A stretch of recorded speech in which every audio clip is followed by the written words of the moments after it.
وصفة كباب الدجاج هاي يا جماعة ما يصير تتجاوزوها وما يصير ما تجربوها.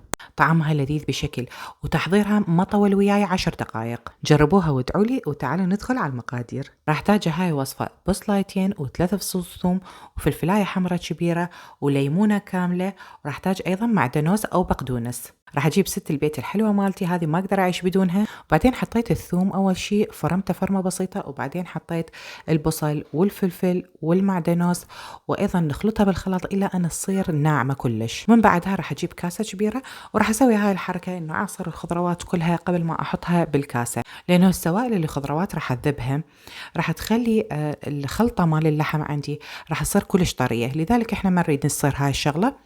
راح نذب المي كل اللي نازل من الخضروات ونبقي بس الخضرة. من بعدها راح اجيب الليمونة وابرشها كاملة، يعني برش ليمونة كاملة احطها فوق الخلطة، وبعدين هي نفسها الليمونة اعصرها واحطها فوق الخلطة. بعدها جبت كيلو ونص لحم دجاج مثروم، حطيته فوق الخضروات، وحطيت البهار اللي عبارة عن ملح وفلفل اسود وبابريكا وبهارات دجاج، وطبعا شوية كمون ايضا نسيت اقول لكم يعني. وراها جبت تقريبا ملعقتين معجون طماطة ايضا حطيتها، راح تطفي نكهة كلش طيبة وحموضة خفيفة.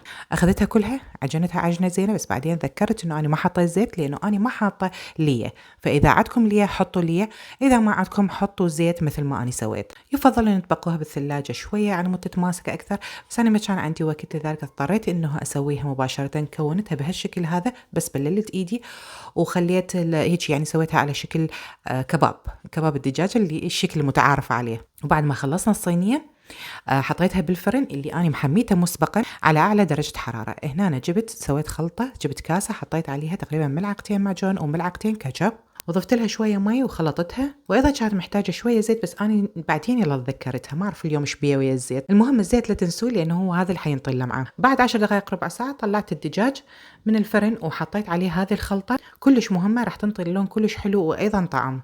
بعد ما نحطها على الدجاج كله راح نرجعها إلى أن ياخذ اللون اللي احنا نريده ويستوي تماما.